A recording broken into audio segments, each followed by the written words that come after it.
오늘 본문은요, 우리가 잘 알고 있는 본문입니다. 바로 바디메오 이야기죠. 바디메오 다 아시죠? 우리가 바디메오를 기억할 때요, 우리가 아까 마지막에 불렀던 찬양처럼 이 찬양을 먼저 기억하는 것 같습니다. 예수님이 말씀하시니 바디메오가 네, 눈을 떴다네죠. 네. 저와 함께 이렇게 찬양 부르셨던 분들은요, 어느 정도 나이가 있으신 분들입니다. 요즘 친구들은 이 찬양을 잘 모르더라고요. 네. 제가 어렸을 때 불렀던 찬양이라서 만 20년 전 찬양인가요? 더 됐던 찬양 같습니다. 함께 불러주셔서 감사합니다. 오늘 본문은 그 찬양의 바디메오가 맞습니다. 맹인 바디메오는요, 예수님을 만나 무엇이 띄어졌습니까? 눈이 띄어졌습니다. 그런데 오늘 본문은 그 눈이 띄어진 바디메오, 예수님을 만나는 과정을 통해 우리에게 주는 영적인 교훈이 있는 것입니다. 말씀을 자세히 보면요, 예수님께서 여리고에 오셨다가 여리고를 나가십니다.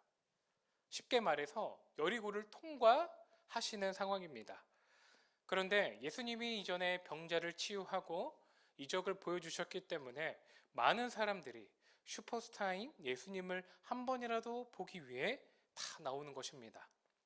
그 소문난 예수님을 한 번이라도 더 보기 위해 많은 사람들이 모였다라고 성경은 이야기합니다.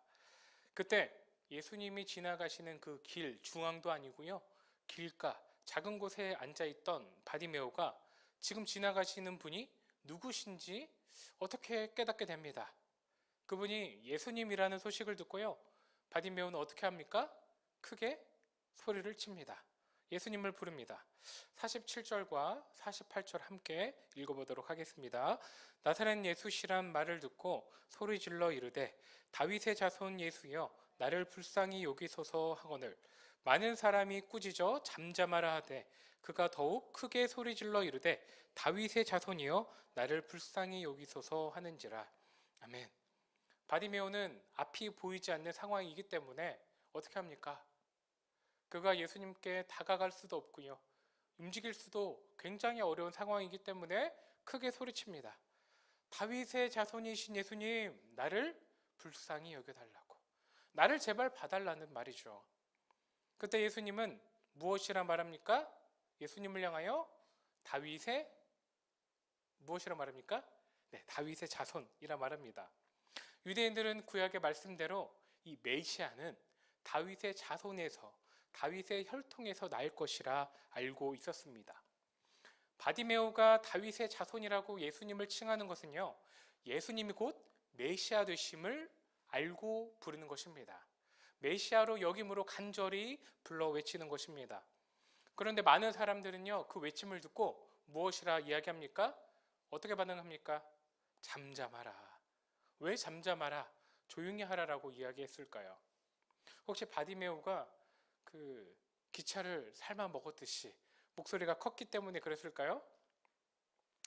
그가 눈이 보였다면요, 예수님께 당당히 나아갔을 것입니다. 자신의 목소리를 멀리 있는 예수님이 들을 정도로 크게 이야기하지 않았을 것입니다. 생각해보면 성경에서는 명확히 이야기하지 않았지만 그 거지였던, 맹인이었던 그 바디메오의 목소리가 조금 불편했을 것 같기도 합니다. 큰 소리가 계속 외쳐지니까 불편했을 것 같기도 합니다. 또 성경을 연구하는 신학자들은요, 이 다윗의 자손이라는 표현이 많은 사람들로 하여금 불편하게 여겼을 것이다 말하기도 합니다. 다윗의 자손은 말씀드렸던 것처럼 무엇을 상징한다고요? 예수가 아니라 메시아를 상징합니다. 당시 유대인들은요, 로마에게 통제를 받고 압제를 받고 지배를 받았습니다. 그러므로 다윗의 자손이신 메시아가 나타나서 이스라엘의 민족을 자유케 할 것이라 생각했습니다. 이러한 메시아 대망 사상이 너무나 평소하게 깔려 있었습니다. 그들에게 메시아는 로마 체계를 전복할 영웅과도 같습니다. 이스라엘을 구원할 자아입니다. 이스라엘을 다시 다윗의 시대처럼 부국하게 이끌 장군을 원했습니다. 쉽게 말해 예수님은 예루살렘에 올라가서 모든 다른 것들을 다 무찔리고 강하신 왕으로 새로 태어날 분으로 사람들은 여겼기 때문에 그 메시아란 소리가 오히려 다윗의 자손이란 소리가 오히려 불편했습니다. 바디메오에게 조용히 하라는 이유는요, 로마인들에게 메시아 예수님을 들키지 않기 위하여, 체제를 전복할 사람으로 보이지 않기 위하여 잠잠하라 이야기했다고도 신학자들은 이야기합니다. 그러므로 바디메오의 간절한 외침을 잠잠하라라고 이야기하는 것이죠. 그런데 예수님은 그의 외침에 집중하십니다. 그의 목소리를 멀리서 들으시고 멈춰서 바디메오를 가까이 오라고 다른 사람들에게 명령하시고 그에게 질문하십니다. 그에게 어떠한 질문을 하실까요? 51절 함께 보도록 하겠습니다. 예수께서 말씀하여 이르시되 내게 무엇을 하여 주기를 원하느냐? 내가 너에게 무엇을 하여 주기를 원하느냐? 내가 어떠한 도움을 줄까라고 말씀하시죠. 예수님의 물음이 참 의미심장합니다. 예수님은 맹인이었던 바디메오가 또한 거지의 행색으로 끌려오는 것을 보면서 그가 진정으로 눈이 어두웠던 것을 모르셨던 것일까요? 그가 맹인으로서 눈을 뜨기 원하는 것을 모르셨던 것일까요? 예수님의 물음은 바디메오의 마음을 확인하기 위함입니다. 그의 믿음을 확인하기 위한 질문이죠. 생각해 봅시다. 반대로 예수님이 우리에게 질문을 한다고 생각해 보세요. 내가 너에게 무엇을 해주길 원하느냐? 여러분들은 무엇이라고 대답하시겠습니까? 요술램프의 지니처럼 어떤 분들은 로또라든지, 어떤 분들은 주식이라든지, 어떤 분들은 직장이나 우리 학생들은 공부를 잘하게 해달라고 이야기할 것 같습니다. 자신의 마음에 있는 것, 내가 지금 가지고 있는 무거운 상황들을 사람들은 보통 이야기할 것 같습니다. 저도 마찬가지죠. 예수님이 만약에 저에게 그렇게 물으신다면 지금 저희 아내가 임신 중에 있기 때문에 그 아이가 건강하게 출산하게 해달라고 하나님께, 예수님께 기도할 것 같습니다. 여러분들은 무엇이라 대답하시겠습니까? 예수님은 그 물음을 통해 우리의 필요를 물으시는 것이고요, 우리의 마음의 중심을 보시기 위하시는 것입니다. 그리고 오늘 성경의 문맥적으로 볼 때는요, 그 바디메오의 신앙을 통해 우리의 신앙에 대해 묻고 있습니다. 너의 신앙은 지금 어디에 있는지, 무엇을 보고 있는지 우리에게 교훈하고 계십니다. 오늘 이 예수님의 물음을 통해 우리가 어떠한 신앙의 자세로 살아가고 있는지, 어떻게 하나님께 나아가야 되는지 함께 살펴보도록 하겠습니다. 오늘 본문이 우리에게 주는 영적인 교훈은 바로 첫 번째 이것입니다. 함께 읽어보도록 합니다. 예수님을 제대로 보아야 한다는 것입니다. 어떻게 봐야 한다고요? 제대로. 실눈이 아닙니다. 명확하게 그분을 똑바로 봐야 합니다. 찬양 중에 이런 찬양이 있죠. 똑바로 보고 싶어요 주님. 그런 찬양. 그런 찬양처럼 예수님을 제대로 봐야 한다는 것이죠. 예수님을 명확하게 보지 못한다면요, 문제가 일어납니다. 우리 안에 있는 죄성이요, 자기 중심성이 예수님을 자신의 목적과 욕심대로 보게 하는 것이죠. 오늘의 본문의 바디메오는요, 예수님께 이것을 구합니다. 51절 함께 읽어보도록 하겠습니다. 맹인이 이르되 선생님이여 보기를 원하나이다. 뭘 원한다고요? 보기를 원한다고요.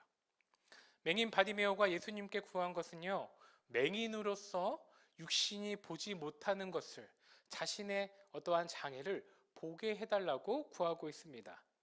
쉽게 말해 자신의 필요를 구하고 있는 것이죠. 어찌 보면 당연한 것입니다. 그런데 말씀의 배경과 문맥을 통해 볼 때 이 바디메오의 고백은 제자들과 오늘을 살아가는 자에게 영적인 교훈으로 다가오게 됩니다. 영적인 눈을 열어 예수님을 바라보게 인도하고 있는 것입니다. 먼저 말씀의 배경을 보면요, 예수님의 사역의 장소를 보면 예수님의 사역적 이동은요, 이 갈릴리에서 예루살렘으로 이동하십니다. 어디에서 어디로 이동하신다고요?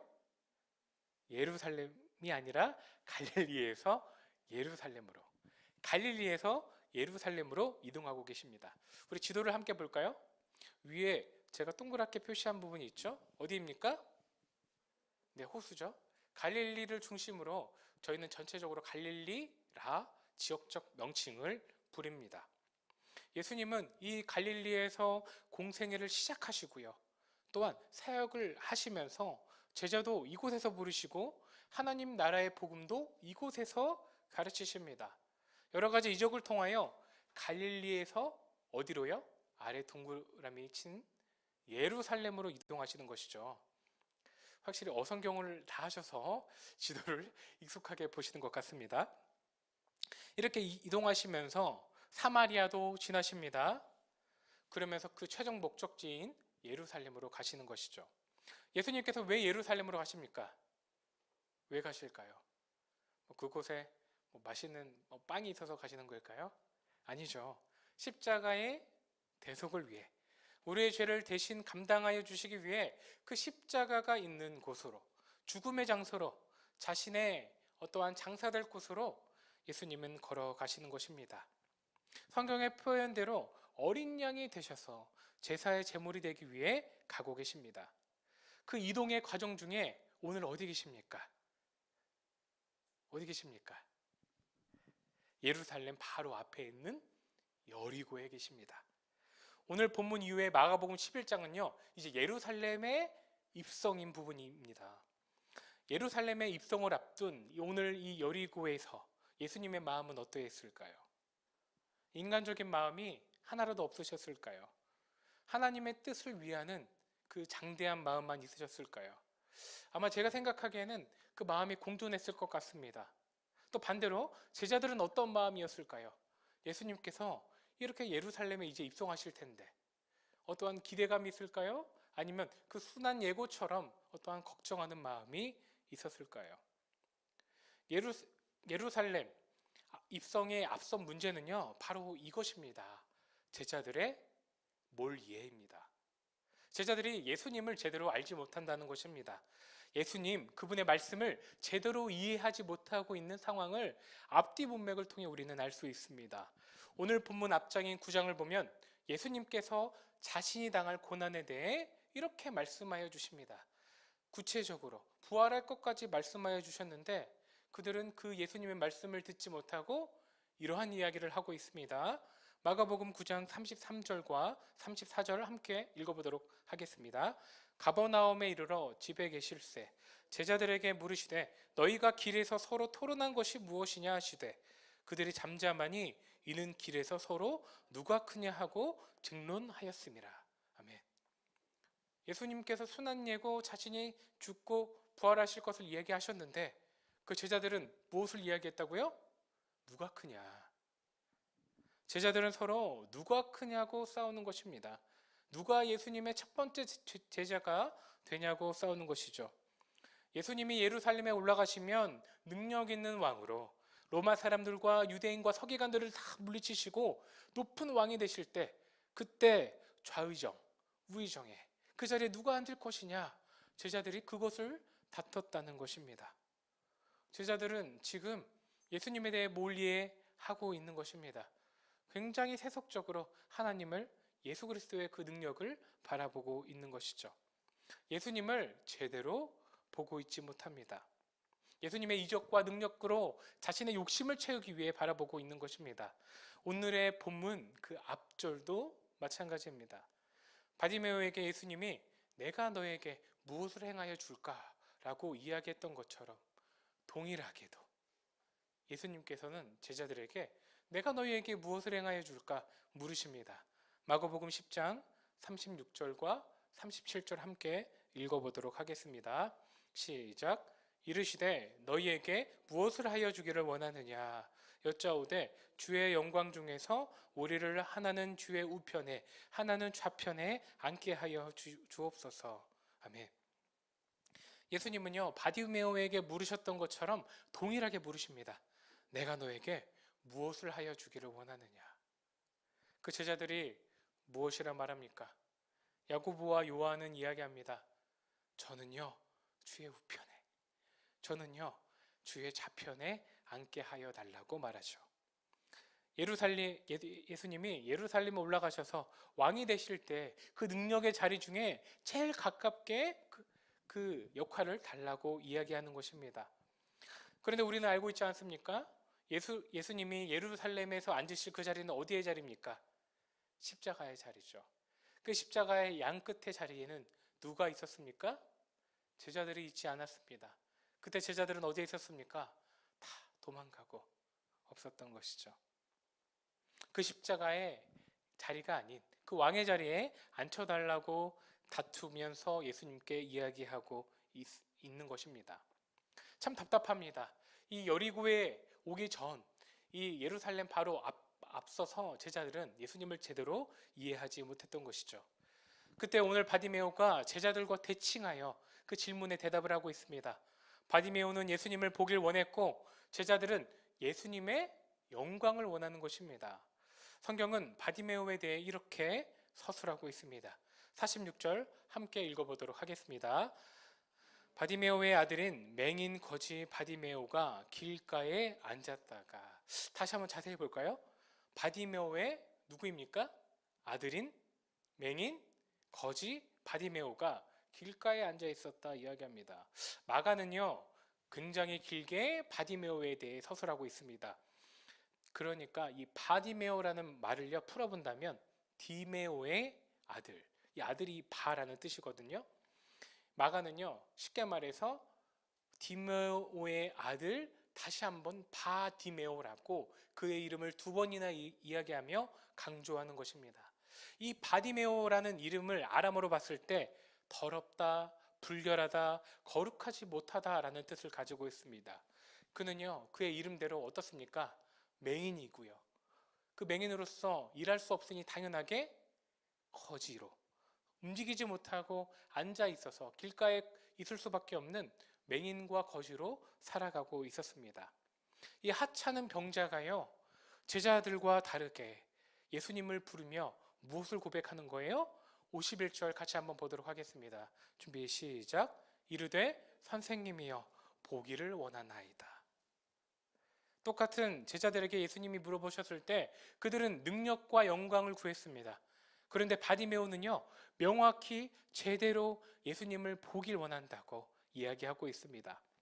사실 그가 이야기했던 것은 육신의 눈을 뜨기 위함이죠. 직접 보게 되는 그 눈을 뜨는 그 자신의 장애를 회복하기 위한 고백이었습니다. 그러나 그는 예수님을 또한 영적인 눈으로 바라보게 되는 것입니다. 자신의 육적인 눈이 띄어졌을 때 그 앞에 계시던 예수님을 보면서 그분이 진정 메시아임을 깨닫게 되는 것입니다. 오늘의 말씀을 통해 우리는 우리 스스로를 점검해 볼 수 있습니다. 우리는 어떻습니까? 여러분은 예수님을 제대로 보고 계십니까? 혹시 제자들처럼 예수님을 바라볼 때 그분의 능력과 그분의 어떤 일하심을 나의 욕심을 통해 오늘 본문의 제자처럼 바라보고 계시지는 않습니까? 제대로 보지 못하면 문자가 생기는 것입니다. 그 예루살렘 앞에서 그 급박한 상황 가운데 제자들이 예수님을 제대로 보지 못했던 것처럼, 제대로 이해하지 못했던 것처럼 우리 또한 오늘을 살아감에 있어서 예수님을 제대로 이해하지 못할 때 우리의 삶에서 문제가 일어나는 것입니다. 저의 이야기를 좀 하겠습니다. 저번에 제가 한번 말씀드렸던 것 같은데요. 저는요 저의 친어머니와 함께 동네에서 살아가고 있습니다. 그래서 지나가다가 가끔 친어머니를 만나는 경우가 있습니다. 그런데 어느 날 제가 버스를 타고 지나가는데 그 앞에 지나가고 계시는 저희 어머니 뒷모습이 보이는 거예요. 그래서 제가 반가운 마음에 전화를 했습니다.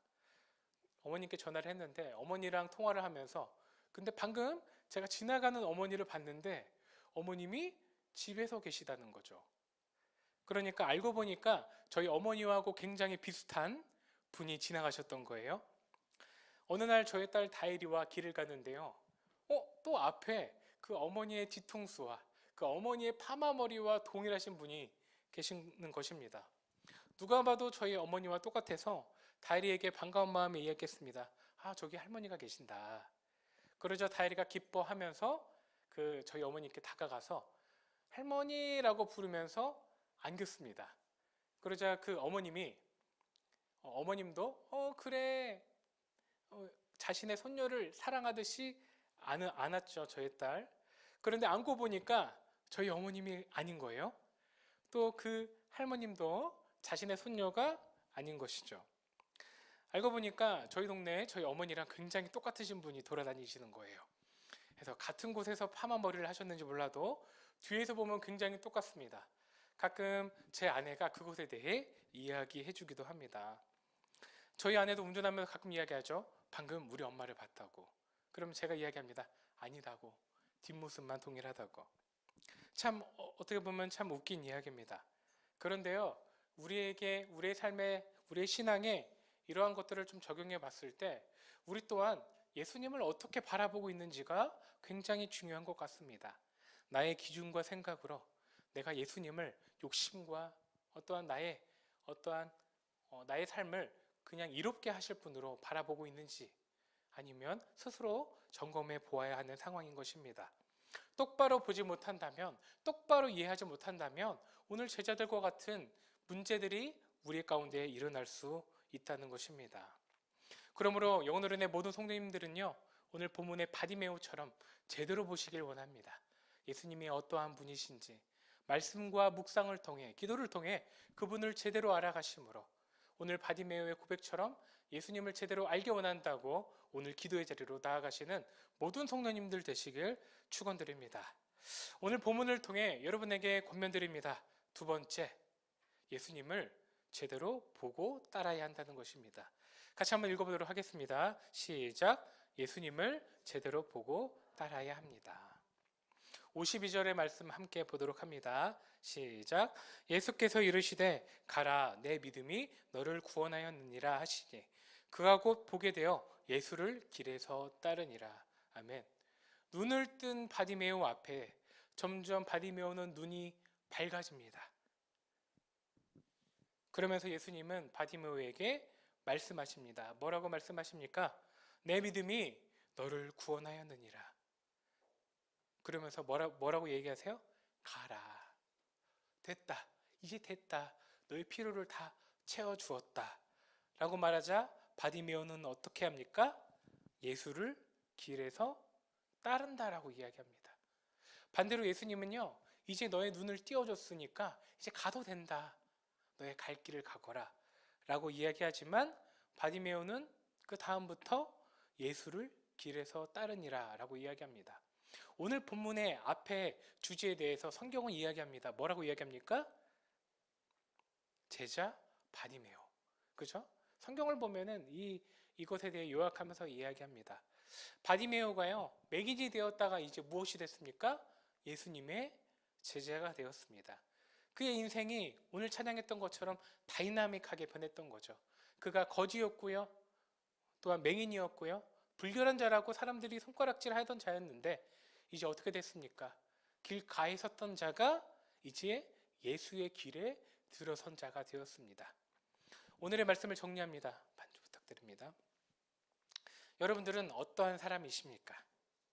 오늘의 말씀의 제목처럼 예수님을 제대로 보고 오늘의 바디메오처럼 제대로 따라가고 있는 신앙의 사람이십니까? 우리의 마음을 점검했으면 좋겠습니다.